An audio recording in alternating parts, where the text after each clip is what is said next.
Hey guys! Okay, so I decided to make a YouTube video about traveling to Dominican Republic.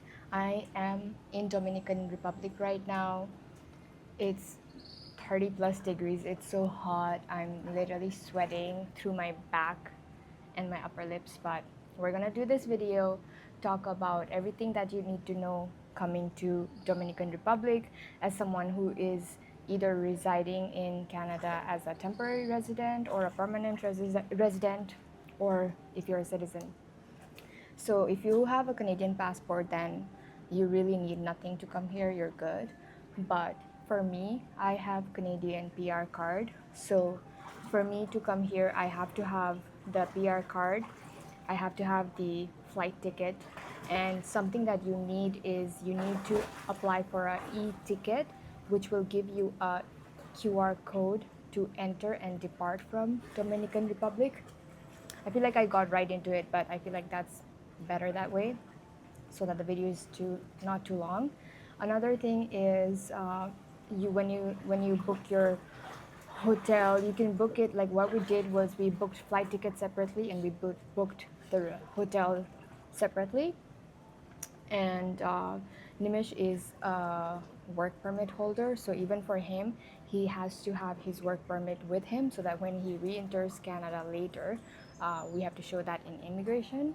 And the immigration here was pretty easy. When you land, you come in the door, and there are immigration officers. They will ask for the e-ticket that I was talking about. You have to apply that online, very simple forward. You have to give your flight information, your passport information, the date you're entering and the date you are leaving the country. So they will give you two e-tickets to enter and to depart.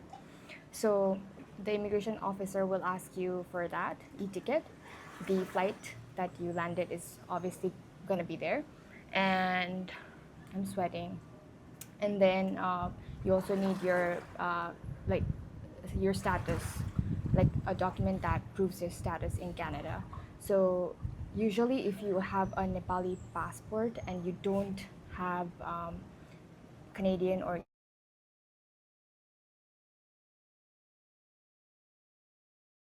to apply to come here, but because I had that Canadian PR card and Nimesh has that work permit, we can come because they have an exemption for temporary residents living in Canada. Wow, it's really hot. But anyway, so that's one thing.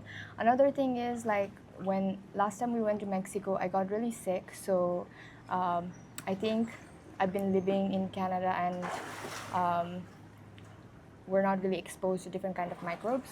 So when I went to Mexico and I think I had seafood and I got really sick, I got some kind of virus. I had to take antibiotics.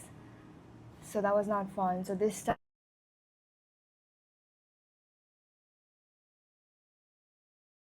with the regular tap water, we're not drinking tap water, which we can do in Canada. And I'm not eating any kind of fresh like fruits or vegetables that they wash with tap water. I've been eating really cooked food, so that anything that's there will be killed. Another thing is I'm also taking like a supplement that will help improve gut health, just so that my digestion process when I'm in traveling is better. Okay, that's already 3 minutes. What else? I think, yeah, so that, and like I already talked about hotel, I already talked about the flights. So when you go to resorts, there is either like a family hotels or the adults only hotel. We're staying at adults only because that just works well for us right now, and especially we got like a private space or private pool, which is nice because we are here to spend time together with each other and just escape from everyday chaos.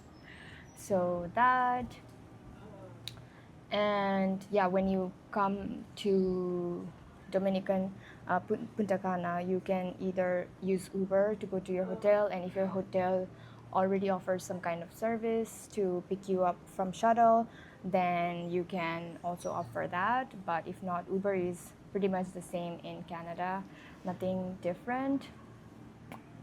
You can see Nimish is trying to do push-ups over there, but anyways, um, what else?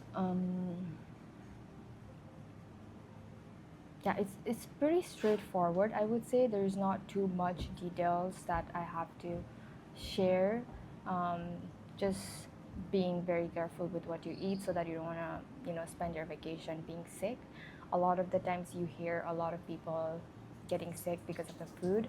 I mean, for me, even when I went to Nepal 2 years ago, I got really sick there too. So my stomach at this point is really not strong. Um, but yeah, and not also drinking any. Oh yes, I think a lot of people, when they go to all inclusive um, resorts, they go all out in terms of alcohol. So regular alcohol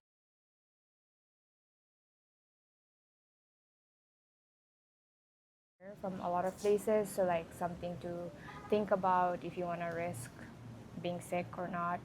And yeah, last time I also drank like lots of like pina coladas and like margaritas and things like that. So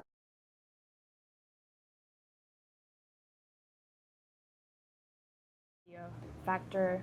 So different things could cause it.